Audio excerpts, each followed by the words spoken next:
Hey guys, it's what time is it? It's 5:10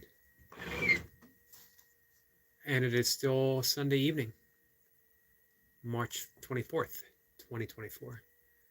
Um and as promised, I'm going to read from my blog. I'm going to read a post that I wrote 2022, almost 4 years ago. It was April 26th, so just shy of 2 years ago. I've talked quite a bit about Herman Melville, uh, how I appreciate his writing, but more so, and maybe we'll talk about this after I read, um, Herman Melville himself, the power of his aligning himself with um, the imaginative ocean that was only in his mind as he wrote Moby Dick. Let's see. I'm just looking up a few things before we get started. I'd like to wait a little bit before jumping into writing. Um, I actually read this online once. It's on the opening page on my channel's homepage, me reading. But this will be the first time live, and I haven't read it since, or looked at it since. So I always stumble through it the first time, then I read it again a second time, slower, and I break things up a bit. And if there's people here, sometimes there are, then, I talk about it with them a little bit. This morning, I wrote about sugar maple trees, sorry. Um, Fascinating tree. And I was reading about, and then I wrote about, uh, hydraulic lift, which is, it's not specific to sugar maple trees, but they're in that category of the hydraulic lift trees, where they actually draw water, not just from the leaves and the branches, um, or from the shallow root system, but from the deep, deep root system. They draw it up from the ground, and then instead of storing it to use the next day, they share it with other plants and trees around them. So it's really survival of the kindest, survival of the most cooperative, survival of the community versus the oft thought survival of the fittest.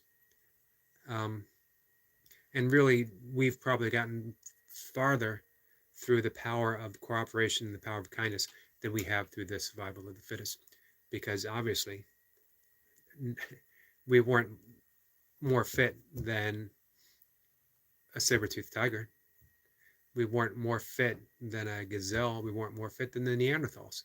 So you could say, well, we were mentally fit, mentally stronger, but evidence shows that the Neanderthals were equally intelligent, if not more so, than we were. What was it?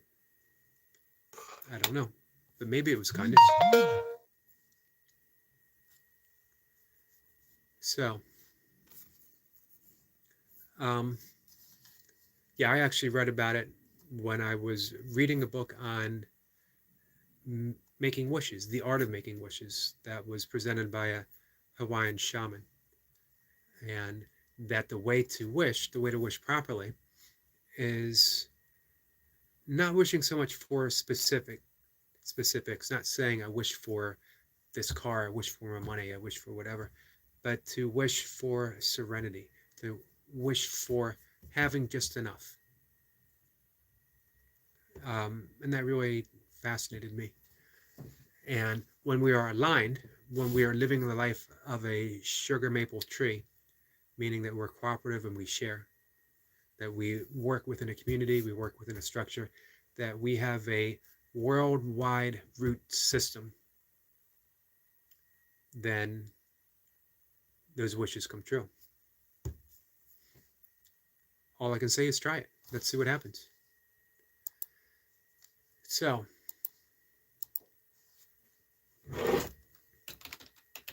Herman Melville. I've been quoting his Insular Tahiti line quite a bit the last few days. I got him Googled up. Wikipedia'd. It's now a verb. And, oh, Milka McCarty is here. She says hi. Um, I'm not sure if Milka would appreciate me Wikipediaing a word, turning it into a verb. Wikipedia'd. Just seems fitting.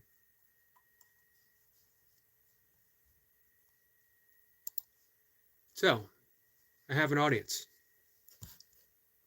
It only takes one, and sometimes one is more than enough. Sometimes one is really all you need, depending on the person. And for an audience, for support, for constructive criticism, for all of the above, I could not ask for a better audience than the one I have right now. So again, I wrote this April 26, 2022, almost 2 years ago, and it's titled Melville's Way. I've been talking about reading it for probably since I've been going live, and other ones just popped up that I really felt like reading. I don't know how this is going to go. I have not read it for quite some time, and sometimes when I read something that I've written, becomes obvious some glaring mistakes because I don't edit my stuff. So I will try to edit as I go, if at all possible. Otherwise, hey, you guys, mistakes happen. When you write, you're in a creative stream and you're not self-editing. I don't self-edit. I know some people do. I like to stay in that flow and not get out of it. And I always have the best intentions of going back and editing it, and I never do. I used to send stuff to Mocha, but I've grown old and impatient. Scruffy, even, some might say. So here goes. It was Melville's Way, inspired by an ocean's vision, yet written entirely from a Berkshire view of farm and fields, sunburnt corn husks substituted for the actual sea. The story of Moby Dick took place in Herman Melville's mind, transforming farmland into an ocean scene and mythic quest for Ahab's will. The ocean is always within us, our primordial home, salt water coursing through our veins even now. In a true sense, we've never severed the ancient pool of tides, and find ourselves still called to wander on its shores, tempted to swim back to the depth of our origins once more. Melville's Way was to transform farmland into the ocean, separated by hundreds of miles, and yet those inner tides were so strong and vivid as to pull his soul directly back to a whale's chase across the water's vast expanse. This was true transformation for the author, not purely imagined, but the actual spray of ocean's foam fell across his brow. The smell of brine filled his nose, waves knocked against the barn from where he wrote his tale. This wasn't done by his imagination, not a literary trick of his mind. He simply called himself home, his inner ocean all along. And Melville's Way is our meditation, that we are in our primordial midst right now, at home within the infinite reach of the cosmos. Our ocean is silence, and we are always at its shore, seamless really, a thought's edge from the depth of our existence, available to explore. For me, it's the mantra that acts as the ship for my exploration.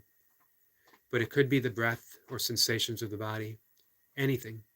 It really doesn't matter because we are home right now, residing in the silence of the ocean, both wave and shore simply vibrations for the creation of our world.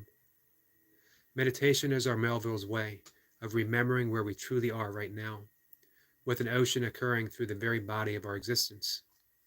Home. All right, that didn't go too bad. I think reading is quite a bit about pace, about cadence, and in my head, that's really what I strive for. Even more so than meaning. I'll actually trade meaning for a sense of cadence, for a sense of rhythm. Even if it's only a rhythm that takes place in my head. So that's what I absolutely love about Herman Melville. I went back to read Moby Dick. I first read Moby Dick probably in 8th grade for the book academics, which were the book Olympics. And man, I love them.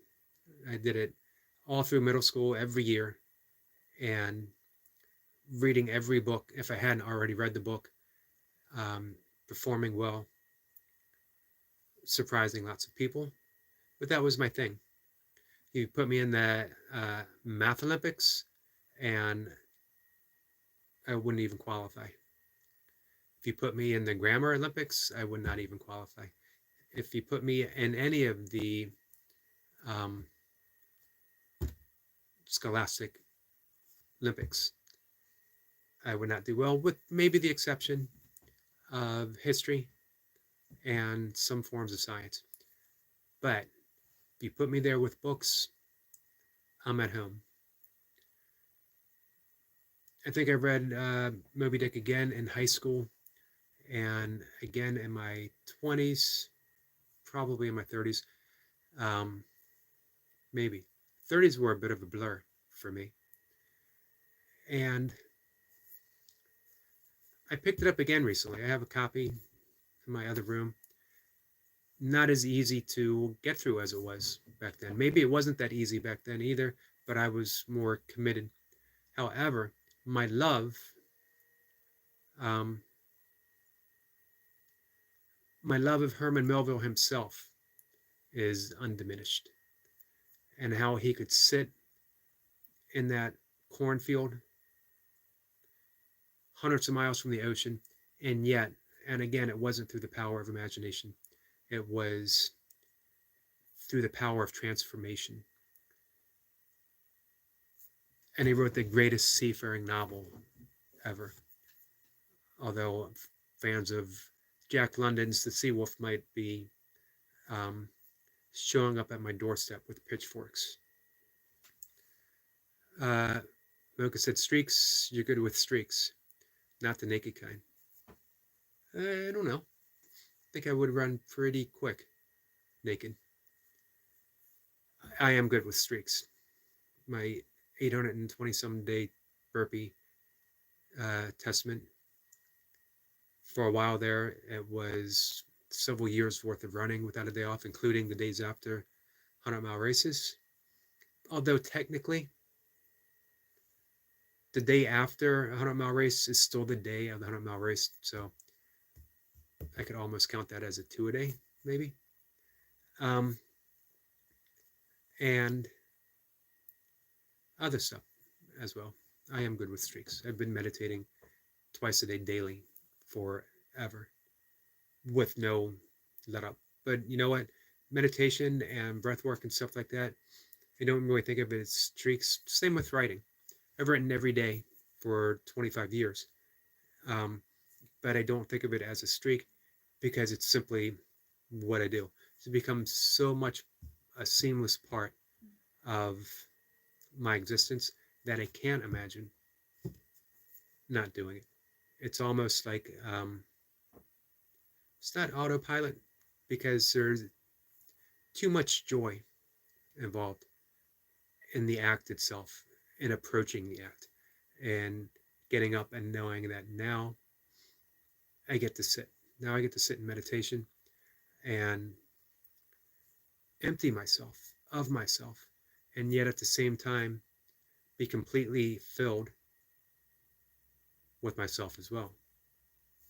I'm going to trade the lowercase self with the uppercase self. I'm emptying myself, lowercase, of myself, lowercase, and filling it with uppercase self, which is the basis of meditation, which a lot of people sort of miss because they're so concerned with controlling the mind, or decreasing stress, or any of the many, many benefits of meditation, all of them valid. But if you're so caught up in trying to empty the mind, not realizing that the mind thinks, that's what the mind does, then you never realize that there's a backdrop of silence from which all those thoughts occur. And that backdrop of silence is our reality, always present. You don't have to do anything. Think the mantra, have a thought. Think the mantra, have a thought. Eventually, you fall into the gap. You fall into that silence in between thoughts, if only for a moment, and you don't even realize you fell into the gap because the gap is the absence of experience itself. So you can't know you're there. You can just be there. But you do know when you're out of it because now you're having a thought. Now you're experiencing. Now you're having sensations. So you go back to the mantra. Easy process. No mistakes. I'm going to use my rabbit ears. The only mistakes that can actually be made is in trying too hard. Clinging to the mantra. Believing that this is the golden ticket to get me to enlightenment. If I think it enough, if I drown out all the other thoughts, if I have nothing in my head playing but the mantra itself, then I will reach samadhi, enlightenment. I'll have an awakening experience. My self will drop away. Something magical will happen. The magic is in the sitting. Magic is just being there. Same with breath work. Don't have to try to breathe. You just do it. Important to consider, anytime you possibly have a panic attack or anxiety, when sometimes that thought of the simplicity of breath is so far away that it doesn't even occur to us that all I have to do is breathe. And I'm definitely speaking of experience. For a 2-year period, I was having some pretty severe anxiety, which fed on my anxiety. Let's see. A prip? Did I say that right? And if I didn't, I apologize. Says, hi, man. How are you doing? Appreciate you stopping by. And I'm definitely not going to try to pronounce your last name. I'm sorry. So, yeah, for what really fed my anxiety was the fact that here I was, a 30 plus year meditator, been doing breath work and yoga for decades and decades. I was always sort of seen as a fairly calm person, as well as teaching people how to reduce stress. And here I am suffering from anxiety, panic attacks. I could not even lay down in bed without leaping up for no apparent reason other than I felt like I was on fire, that there was actual live wires through my body. And I couldn't breathe. I couldn't take a decent breath. The only time I felt good was when I was in motion. So through the entire night, I would simply walk up and down the steps, do my best not to wake my father, who was in his 90s and I was his caregiver at the time. Amazingly, when I admitted that I had anxiety, I began to be able to take steps to deal with anxiety. But because I had a reputation, I almost did the rabbit ears again, because I had a reputation that I was a yogi, that I was a meditation teacher, I couldn't admit it to myself. When I admitted it to other people, who cared? No one. But, ego sneaks in the back door when you least expect it. And it causes no small amount of suffering. So, as I've been doing, is I usually read through my blog twice. Probably much to the annoyance of people who stick around.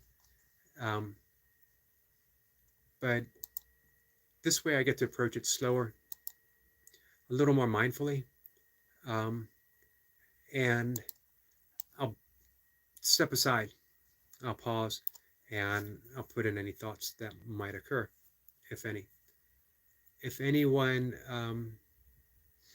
doesn't want to hear it again, they can always say, hey, man, I don't want to hear that again.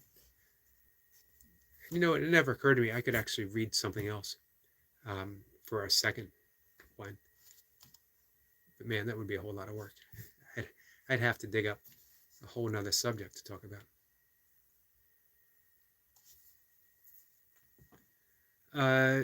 Sunshine butter with, is that Stitch or Sitch? I can't see it. But you know what? Sunshine butter, either Stitch or Sitch, is an awesome channel name. Um, and they're saying hello. Hello to you, my friend. I appreciate that. And again, that's an awesome name. I'm about to read for the second time. You're welcome. It's about Herman Melville, author of Moby Dick. But again, it's more than just Herman Melville. It's about how he transformed where he was writing into the actuality of the ocean. So here it goes. This is the second time. So again, I'll do it slow. I'll break it up, put in some insights. If anyone ever has any questions, they always feel free to ask. It was Melville's way, inspired by an ocean's vision, yet written entirely from a Berkshire view of farm and fields, sunburnt corn husk substituted for the ocean. The story of Moby Dick took place in Herman Melville's mind, transforming farmland into an ocean scene and mythic quest for Ahab's will. The ocean is always within us, our primordial home, salt water coursing through our veins, even now. In a sense, we've never severed the ancient pool of tides, and find ourselves still called to wander on its shores, tempted to swim back to the depths of our origins once more. That was the first part. It's not long. So, yeah, Herman Melville wrote Moby Dick in a sunburnt cornfield in western Massachusetts, 500 miles away from the ocean. And yet, he transformed that field into the ocean. He literally chased the whale in his mind.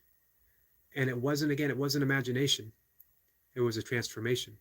Sunshine says, I'm subscribing because you're so kind. Well, thank you, my friend. I appreciate that. And make sure if you get a chance, leave your channel. I guess I could get your channel from the sub, and that way I get the opportunity to return the favor.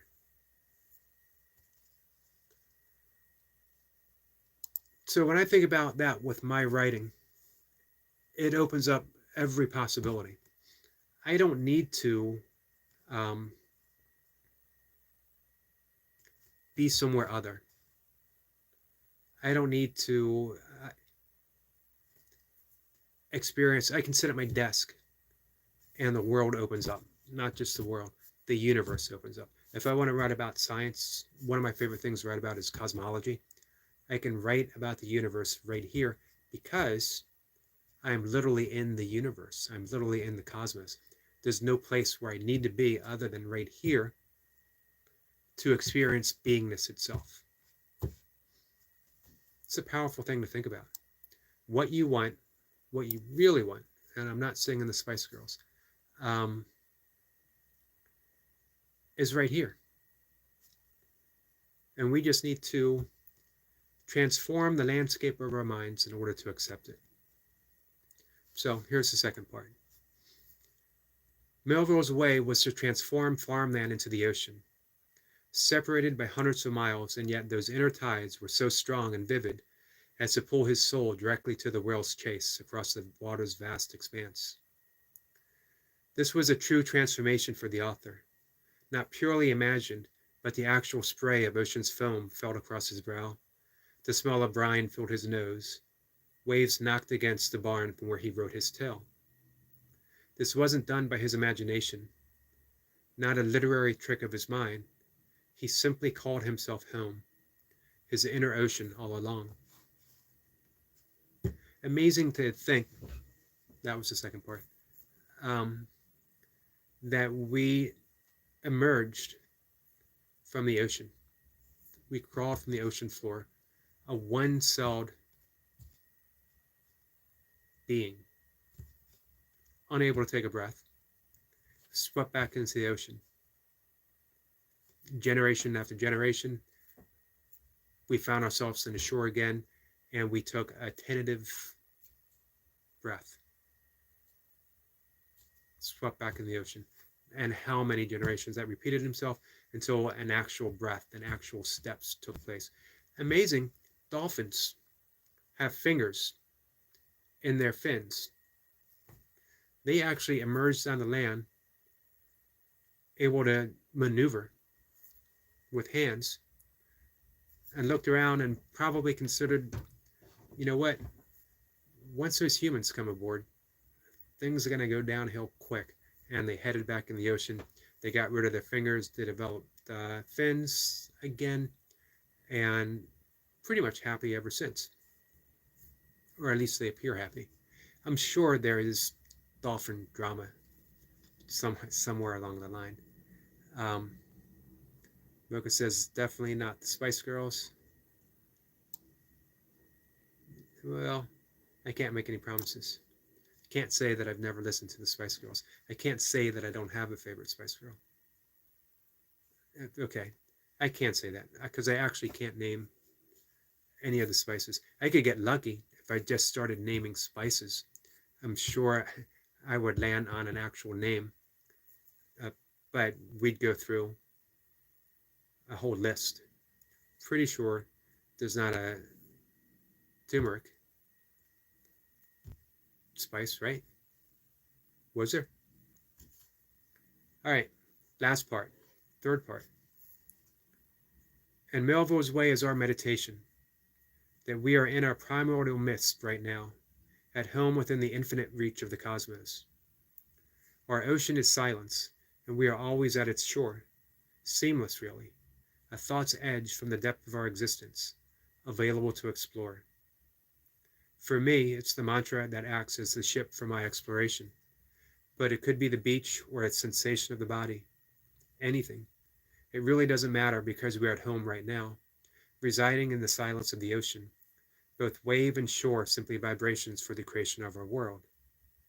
Meditation is our Melville's way of remembering where we truly are right now, with an ocean coursing through the very body of our existence. We are home.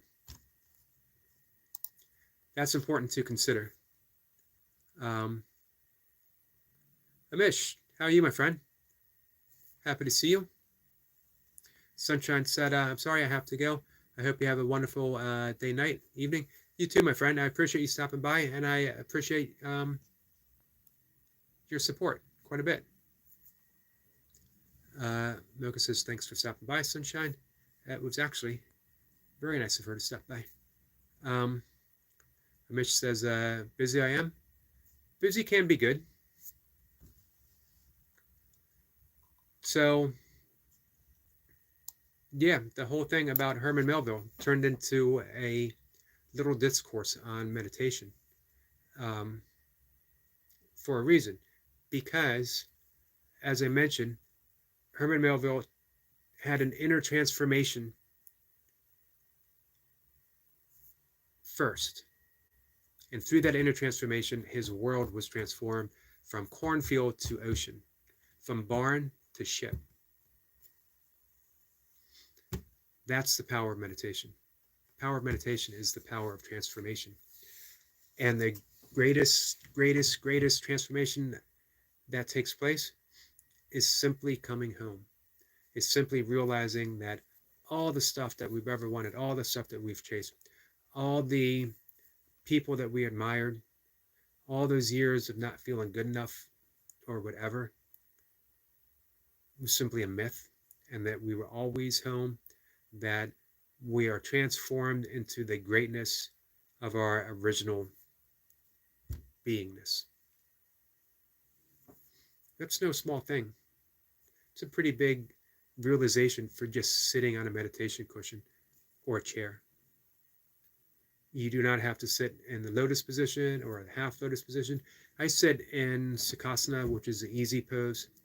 I've written about that quite a bit. How we all used to be able to easily sit cross-legged. They used to call it Indian style back in the day. Um, and it was an easy pose for us, hence the name Easy Pose. But because we were young and we were innocent, we were unrestricted, and our body reflected that. We didn't think in terms of, we didn't think in anything that caused stress back then. We didn't have to. Life was easy, we were taken care of. Nothing's changed.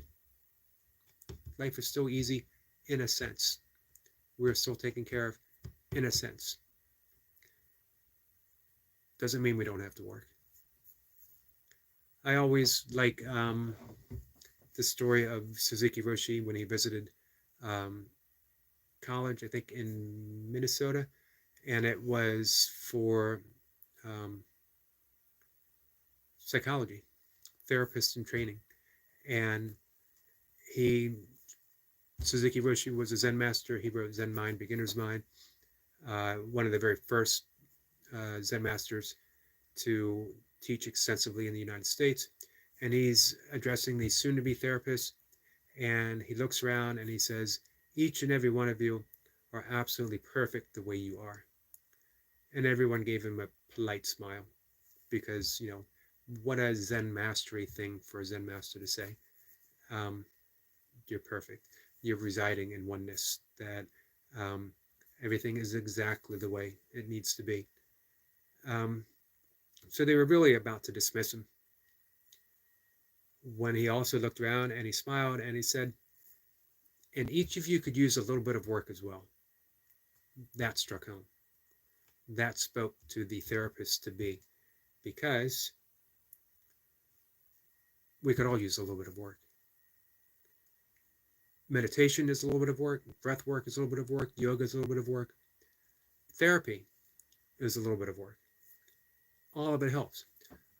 None of it, um, you know, I keep talking about transformation.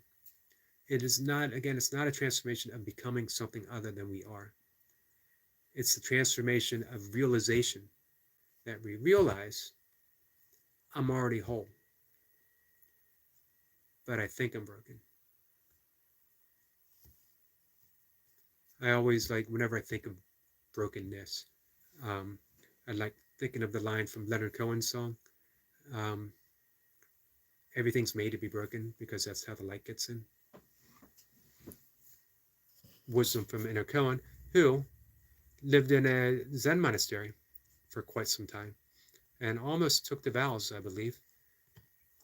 But he never quite had the realization that he had hoped for.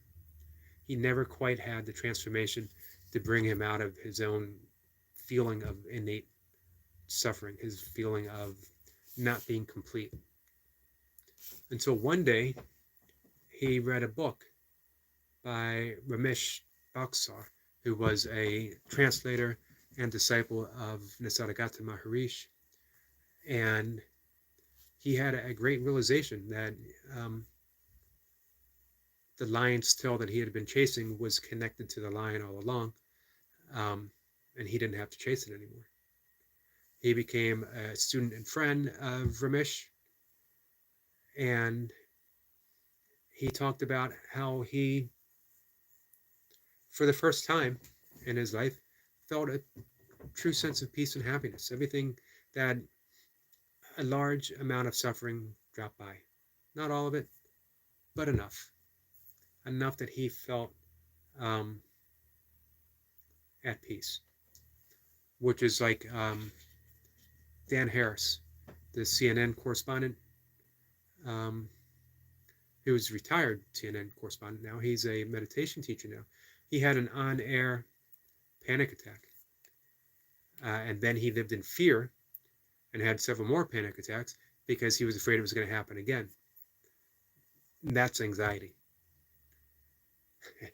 Amazing that there's no such thing as anxiety. You can't quantify it. You can't dissect the body and pull out a thing called anxiety. just doesn't exist. And yet, when you are in the throes of anxiety, it's the most powerful thing in the world. Amazing to think it takes place in our mind and our entire body suffers through it. I'm not saying that anxiety is all in the mind, as in it's a figment of our imagination. Um, I'm saying that it's actually created in our mind. It's created by thoughts that go astray, thoughts that are occurring at the speed of light over and over and over and over and over again. Um, and yet it doesn't exist. I don't know if that thought helps when you're in anxiety. Um, so I'm not offering therapy. I'm not saying that, hey, just realize it's a thought and it'll go away, because I knew all of that. Again, I was a long-term experienced meditator, and I knew this is just a thought, and I could tell myself that this is just a thought, and yet I was stuck in anxiety. Breath work helped. Breath work helped more than meditation, and that doesn't mean meditation didn't help. It certainly did. Um, Another thing was being in nature, and for me that meant um, getting up early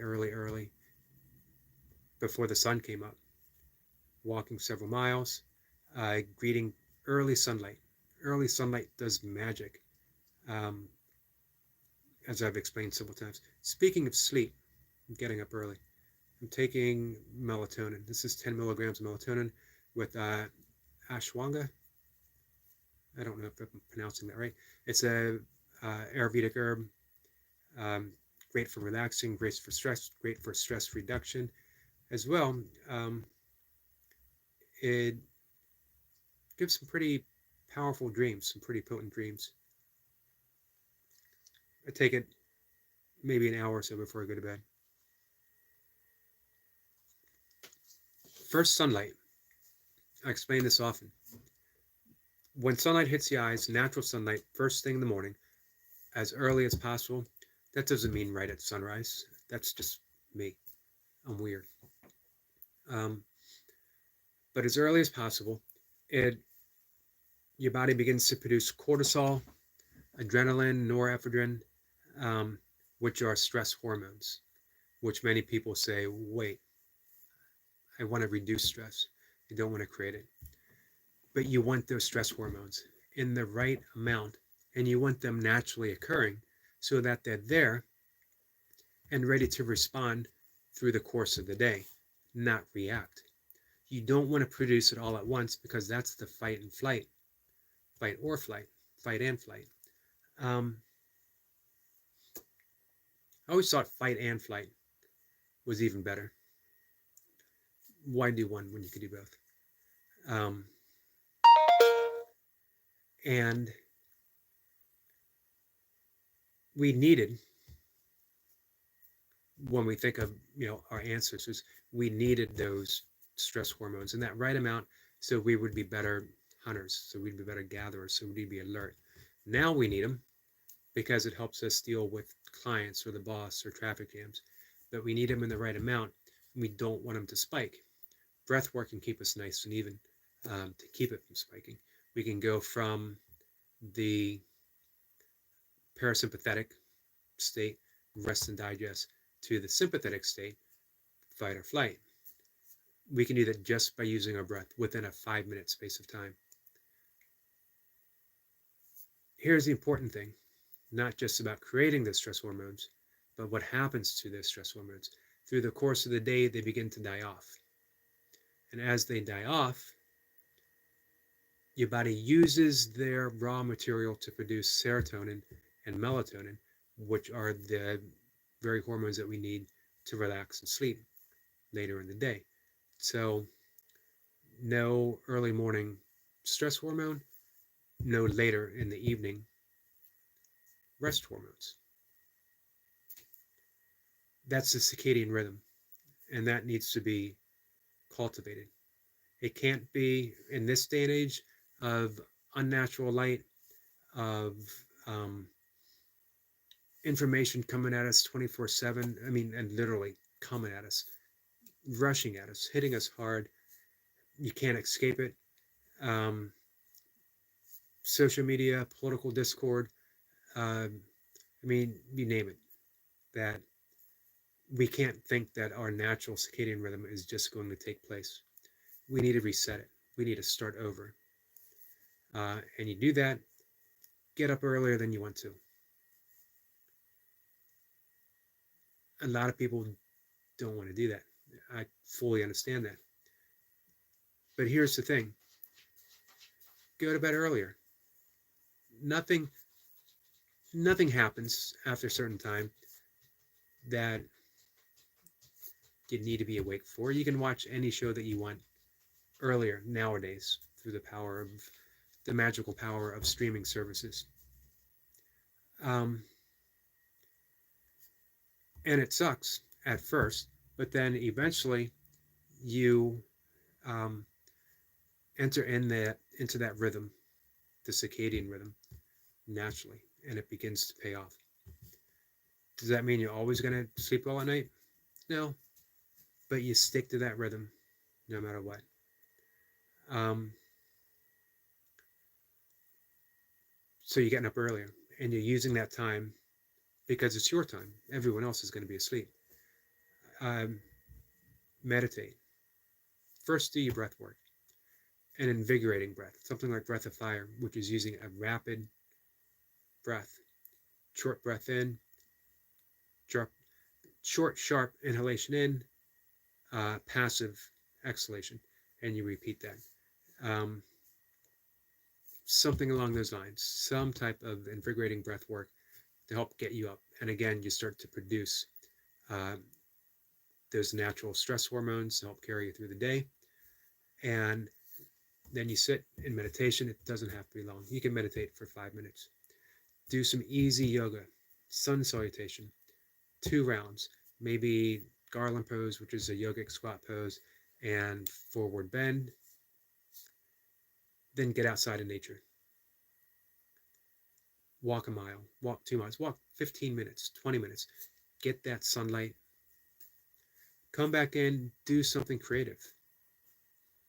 Write, do origami, draw. You know what? I read somewhere someone who just drew a circle every day. That was his creative act. Because no circle that you draw is ever going to be like another circle that you draw. Just a circle. See what comes of it. That was his creative act.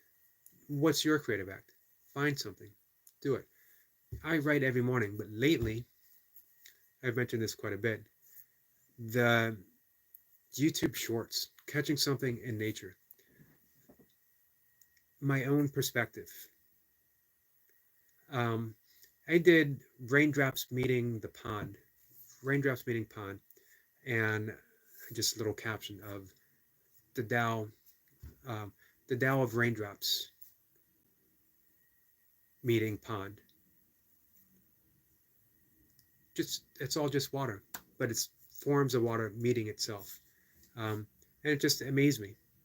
And someone left a comment that okay, YouTube Shorts, that's obviously the sign that I need to go to bed. Um, Sort of a dismissive comment, which is fine. The comment doesn't bother me, but it had me thinking that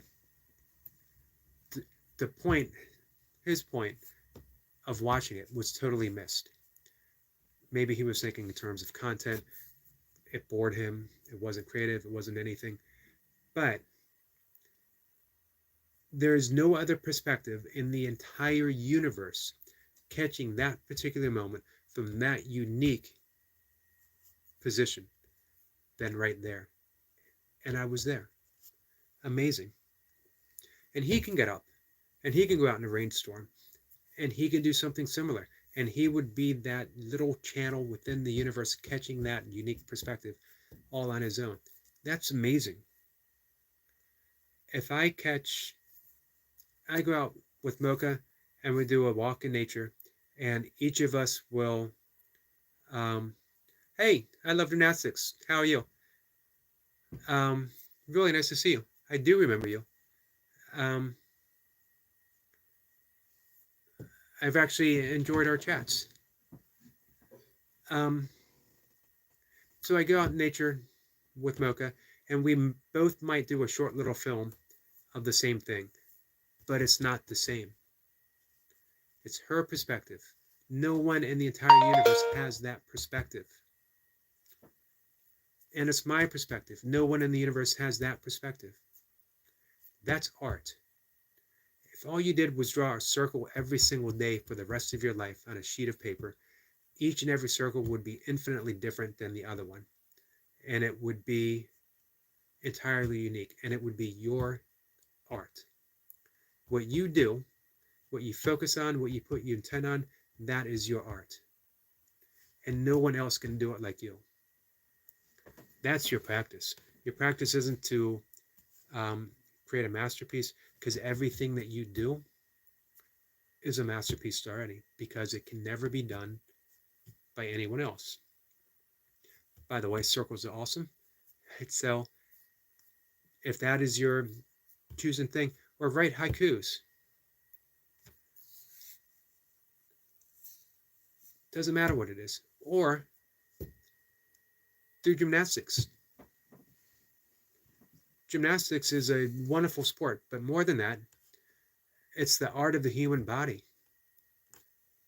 doing amazing things. Who would ever think the human body could do something like that?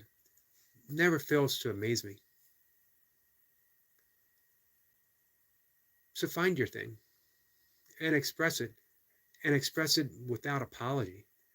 People are going to make um, all kinds of comments. People are going to be negative. People are going to try to tear that down. And maybe I'll read um, Mother Teresa's prayer. This is called Mother Teresa's prayer. It was not written by Mother Teresa. It was written by Kent Keith, I believe his name was. And it was found on the um, orphanage hospital that Mother Teresa was serving at. And remember, Mother Teresa worked with the sickest of sick children, suffering from leprosy, suffering from starvation, suffering from disease of old age as infants. And she never flinched, she never faltered. Um, this was written on the wall. And I read this probably in the 1980s, and it has stayed with me ever since. This is perfect for the age of the internet, when everyone feels free to tear someone else down for no reason, because they think they gain a sense of energy. You really don't, because you just get that letdown. The rug is pulled out from underneath of you, and you got to go out and do it again. But you know what? If you trade that for one single act of kindness, if you trade that for a compliment online, if you trade that for just wishing someone to feel good, offering a little bit of joy on your channel, a little bit of joy on a comment that you leave for someone, you're going to ride that wave for the rest of the day. There's no drop. There's no drop in energy where you think, man, I got to go out and tear someone else down again. That's what happens when you're a dick. Here's my thought. Why be a dick? The world is filled with dicks. Be someone better, because that's who you truly are. That's what your heart is crying out for, to make someone else feel good, to be of service. That's the path of karma yoga. Karma yoga isn't the yoga of punishment or justice or retribution. Karma yoga is the path of selfless service. I'm there to help you. I'm there so that you feel better, even if it's only for a moment. Anyway, this is Mother Teresa. I'm going to read this and probably we'll get ready to call it a night. Hey, before I do read this, I love gymnastics. If you have a channel, leave it on my page somewhere, and I would definitely love to subscribe. be there to support you, because I really do appreciate you showing up here. So, Mother Teresa, this is called the actual name. It's known as Mother Teresa's Prayer. It's not Mother Teresa's Prayer. Uh, the actual title is The Final Analysis. And again, it's perfect for anyone who just wants to create something beautiful in the world. People are often unreasonable, illogical, and self-centered. Forgive them anyway. If you are kind, people may accuse you of selfish, ulterior motives. Be kind anyway. If you are successful, you will win some false friends and some true enemies. Succeed anyway. If you are honest and frank, people may cheat you. Be honest and frank anyway. What you spend years building, someone could destroy overnight. Build anyway. If you find serenity and happiness, they may be jealous. Be happy anyway. The good you do today, people will often forget tomorrow. Do good anyway. Give the world the best you have, and it may never be enough. Give the best you've got anyway. You see, in the final analysis, it was between you and God. It was never between you and them anyway. If you don't like the term God, substitute it for life. It was between you and life. It was between you and reality. It was between you and love. Doesn't matter what term you like to use. It's not about you and anyone else. It's not about you and someone leaving stupid ass comments on your Facebook page. It's not about or YouTube channel or Instagram. It's not about you and any critics. It's not about you and anyone who is trying to tell you how to live your life. It is between you and God. It's between you and life. It's between you and your own consciousness, your own heart. Live your life according to that. Live a path that has heart, as Carlos Castaneda has said. Ask yourself, does this path have heart?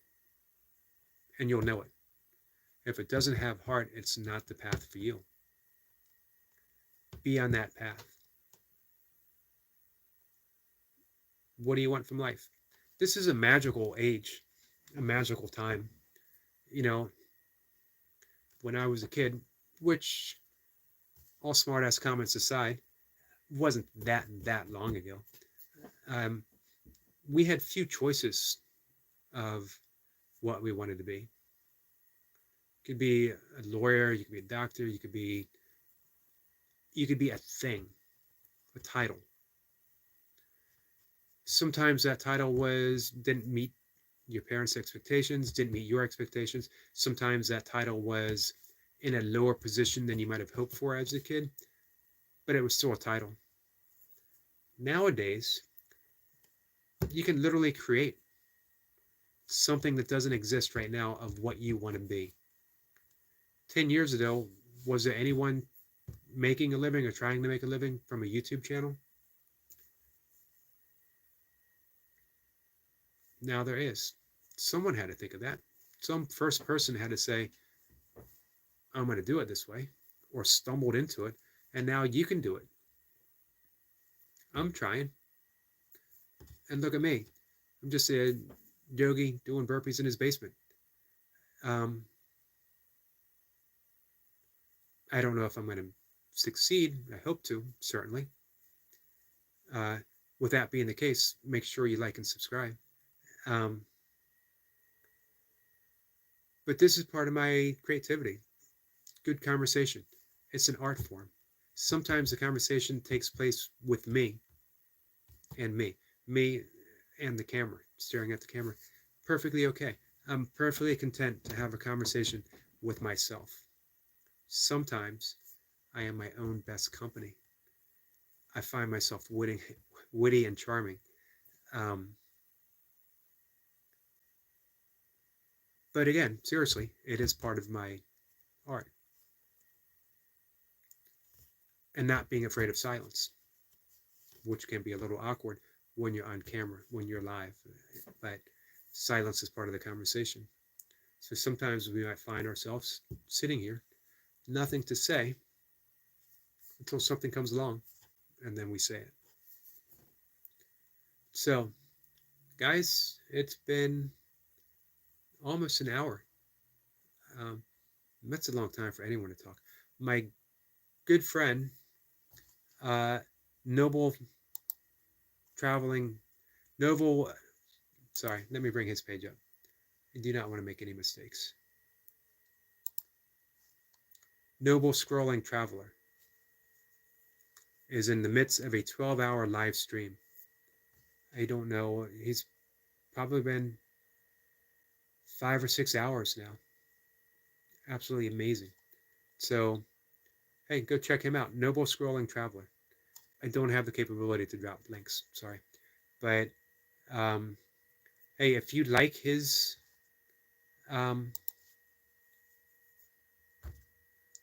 channel, if you like that live, if for every 10 likes that he gets, he's going to do 10 push-ups. So if he's doing that for 12 hours, and right now I'm on his channel, he's gotten 24, so he's had to do 24 push-ups so far. Not a lot yet, but through the course of 12 hours, that could really add up. So go there, help get him in shape. Hit the like button on his channel and show some support. This is another guy, his entire channel, he just wants you to visit and feel good about being there. And when you leave, to have a little bit of a smile on your face and just think that you were in some good company. Virtually everyone that I am subscribed to, in their own way, it's the same. They just want to make some type of positive difference. And that's pretty amazing. Pretty amazing when you think, for me, the internet was the last frontier. Uh, Everyone shot first with criticism and never asked any questions later. It was a place where people could freely be mean to each other, and some seemed to thrive on it. But honestly, it largely hasn't been the case. Occasionally, yes, but man, you can turn that around. And the art of Tantra, specifically Tantric Buddhism, it is all about taking the base energy, that raw emotional energy of the earth, energy of our root chakra. Some liken it just to sexual energy, but it's all that energy that takes place in a less subtle manner. And you take it and you channel it through the chakra system, you channel it through the spine, and you turn it, it's an alchemical process. You turn the lead of those base energies into the gold of love, the gold of kindness, the gold of joy, and simply offering someone a smile. So that's why I never have any problems with trolls. I actually would rather have a troll come along and troll me than I would someone who thinks they have all the answers, someone who wants to correct me, someone who wants to show me how much they know about the things that I talk about. Here's the thing, I don't care how much I know. I don't care how much I don't know. I'm perfectly okay not knowing. I'm not talking here to teach. I'm talking here to discover. I'm talking here to share. I'm talking here to unveil whatever it is to be unveiled. If someone knows more about yoga and meditation, I'm perfectly fine asking questions. I'm perfectly fine listening. But I'm not perfectly okay debating because I don't want to. To be honest, it's boring. Why debate the things that I think I know with Kyle says, eat a mushroom chocolate bar. You know what? I actually had a friend who was going to get me a chocolate mushroom bar, and they never did. That was a few years ago. And I would have eaten a chocolate mushroom bar. I'm not so sure I would now. Um, well, skipping the chocolate, I ate plenty of mushrooms through the 1980s. Through the 1980s, I followed the Grateful Dead, um, and I probably ate more mushrooms than one person has any right to. Enjoyably so. Kyle says, amazing experience. I bet. Um, he says the chocolate bars are very strong. Um, also said, your chocolate bars are stronger. It's like concentrated. That's pretty amazing. Um,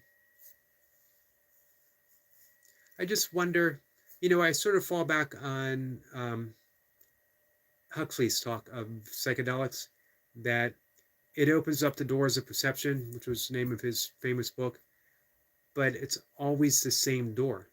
You might see different things every time you walk through that door, but the door itself is always the same. It's not that highest level of consciousness uh, that you get through deep, deep meditation or through bhakti yoga, which is the yoga of devotion, or drumming, different shamanic experiences. Um,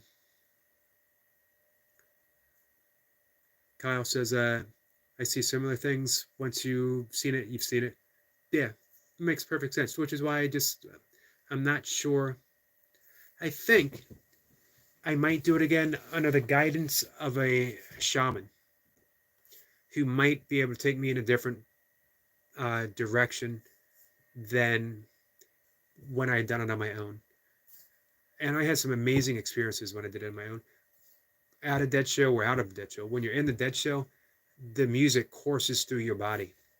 There's no there's no me experiencing the concert. There's just the music.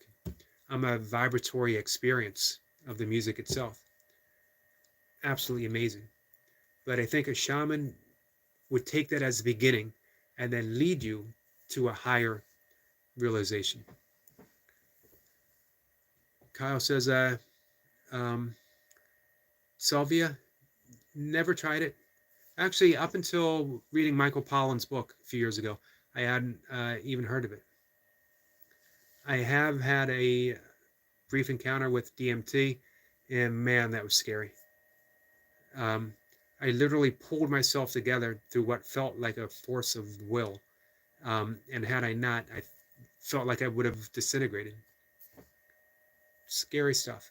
But you know what? When I think of it now, I wish I hadn't pulled myself together. I wish I just gave in to the experience and seen what happened. I think we can all use a little bit of being dissolved. My friend Destiny, PhD, is here. Hello, Destiny.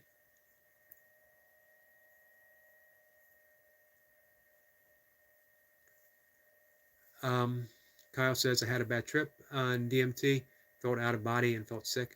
It's powerful stuff. Might be the most powerful, and you only need a little bit. And a jester laughing at me. Of course, what is this, the mechanical elves? Um, Squirrel Sniper, greeting beautiful souls. Hello, Squirrel Sniper, how are you? Well, I was getting ready to say goodbye, and I got some great friends showing up.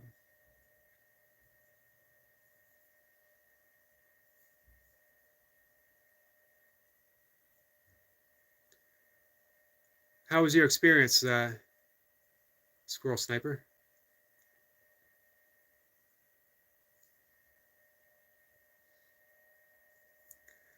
Kyle says, yeah, at the time I described it as the mask off Crash Bandicoot,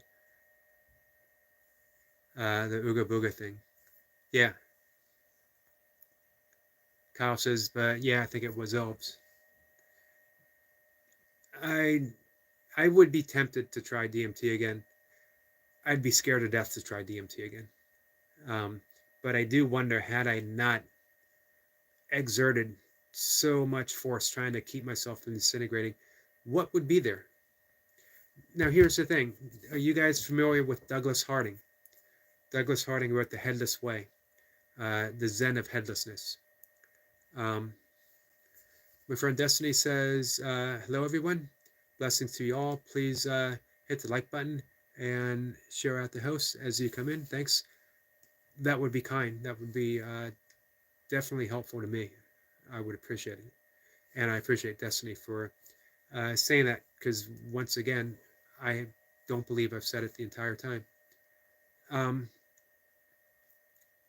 When you experience your own headlessness, that's awakening. That's true Zen. And it's right here. And I sort of misspoke. It's not an experience. It's the lack of experience in which all experiences take place. Douglas Harding was a British architect. Passed away, I think, in 2007 at the age of 96. And one day during the war, World War II, he was stationed in India. He was in the Alps, and he discovered that he had no head. The most important realization of his life. Spent the rest of his life showing other people that they have no head. This is living the Zen Sutra, the Buddhist Heart Sutra. Emptiness is form, form is emptiness. What it is, first point at any object and note that it's an object. It's a thing. Here's a desk. It has a name. It has form, solid. I get to bang on it. It's separate from me. Then I can point at my chest. The chest is a thing as well. Solid. It's appearing right here. I'm wearing a shirt.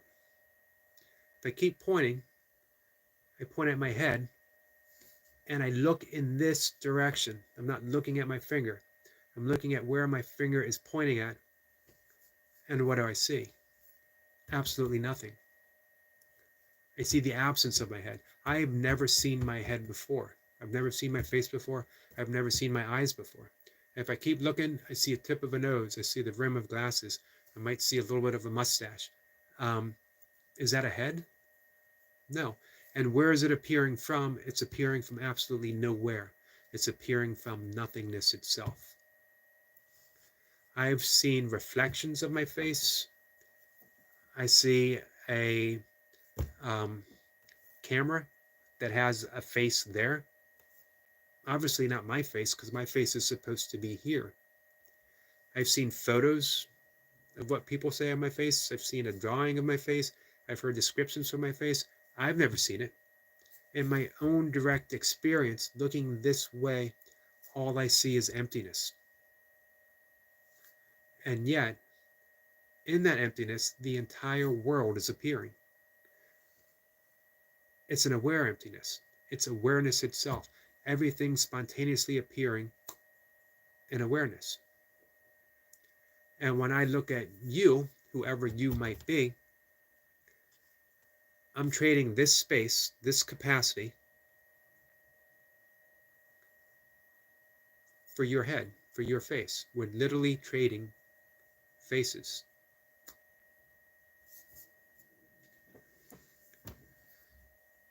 Squirrel Sniper says, have you had a out-of-body experience in your awareness? Not per se. It was a little different. I've had the absence of a body experience before, where there was just awareness,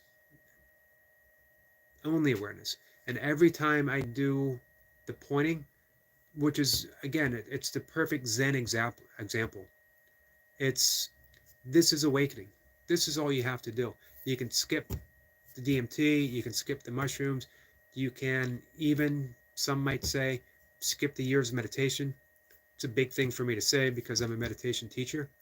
And just point at that emptiness and live from there, because that's where life is occurring. You don't have to chase anything. Should you forget it, point and live from that emptiness. Everything is spontaneously appearing. Life is spontaneously appearing.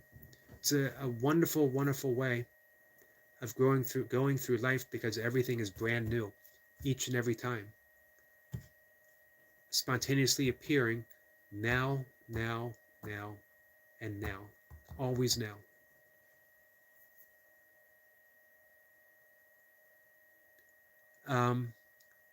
Electronic 2024.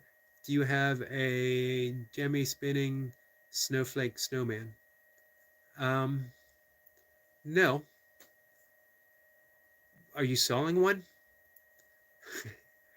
You know, because if you're selling one, I guess we could talk pricing.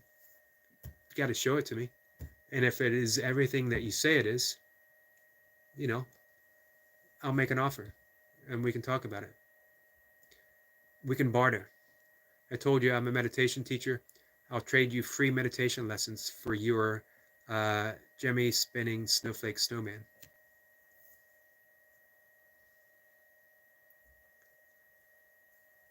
Squirrel Sniper says, I fell 40 feet and watched myself get up and fall back down, putting myself into recovery position before help turn.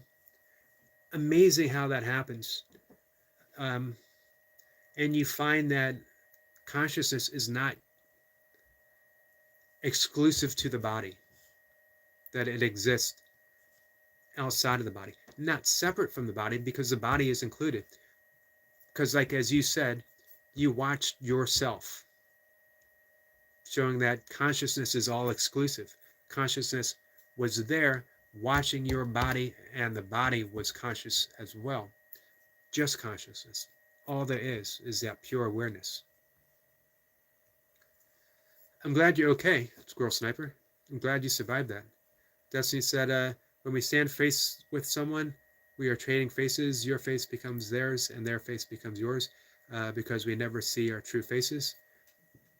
But the person looking at you do. Exactly. And you know what? It's a beautiful experience that I'm holding space for you, and you're holding space for me. I'm holding sacred space for you, and you're holding sacred space for me. It's a trade of holiness. My holiness so that you can exist, your holiness so that I can exist. It's the very essence of saying namaste. The emptiness of me is recognizing and saluting the emptiness of you. Or maybe better said, the pure light of my existence recognizes and holds the pure light of your existence. We're trading beauty for beauty. We're trading, and there's nothing more beautiful than emptiness. Because again, emptiness doesn't mean the void of anything. It means the capacity for everything. Everything comes from emptiness. So the Heart Sutra is saying emptiness is form, form is emptiness. Doesn't mean that emptiness can become form, or that form can go back to being empty. It's saying that it is right now emptiness. Even as I pound my desk, it's emptiness. That was beautifully said, Destiny. Squirrel Sniper says, I broke my back 14 years ago, and my wife was 8 months pregnant with my firstborn. Wow. I was told I would never walk again. 7 weeks later, I was walking with crutches slowly at first. I'm glad you recovered. Hey, Squirrel Sniper, do you think the fact that you had that out-of-body experience had something to do with the recovery? That had you not had that, had you not experienced that moment of pure consciousness, that maybe the outcome might have been different?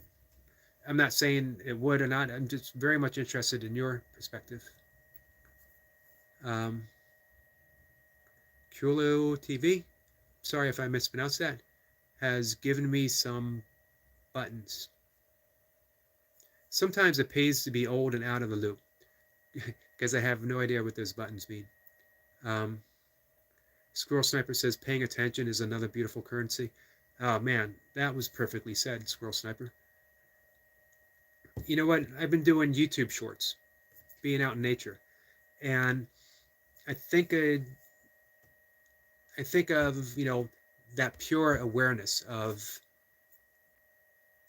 not just observing nature, but when you become a participant in what you're observing. And then even deeper, it's just the participation itself. There's no one there participating.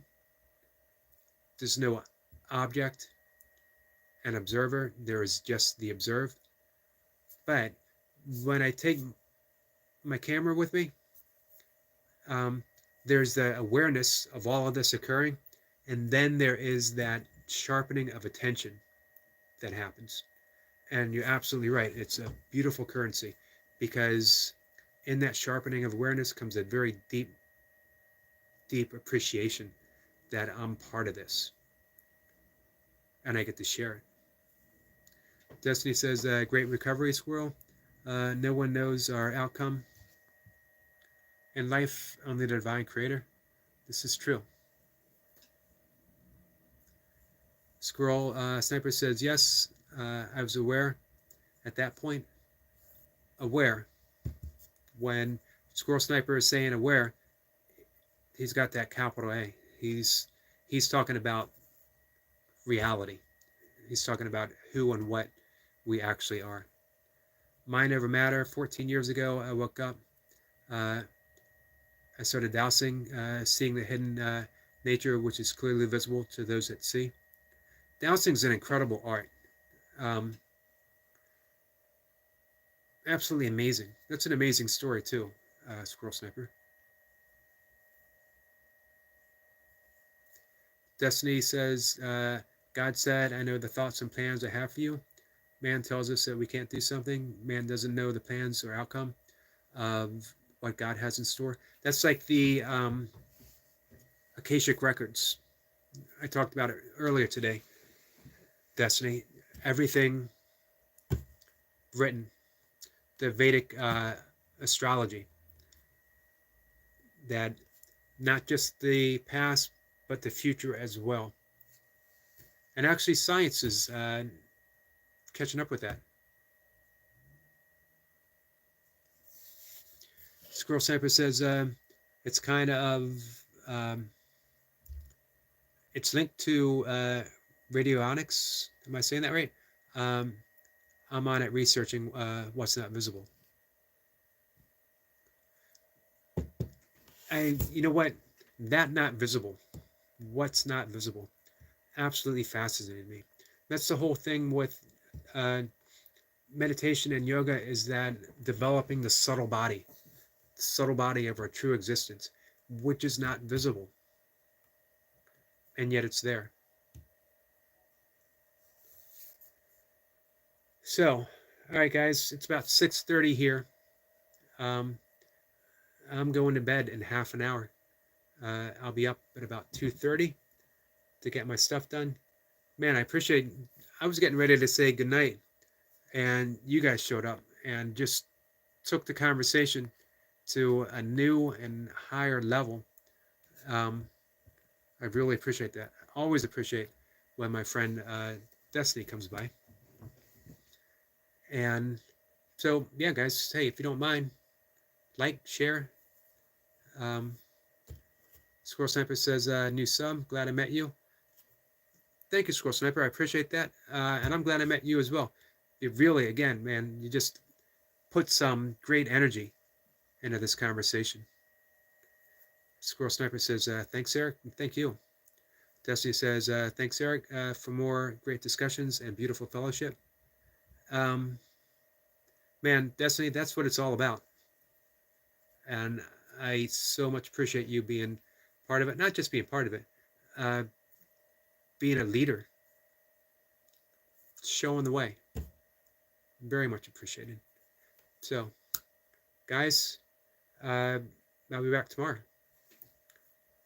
Squirrel Sniper said, take care from across the pond. Take care as well, my friend. And thank you. Thanks, everyone, for showing up. Very much appreciated.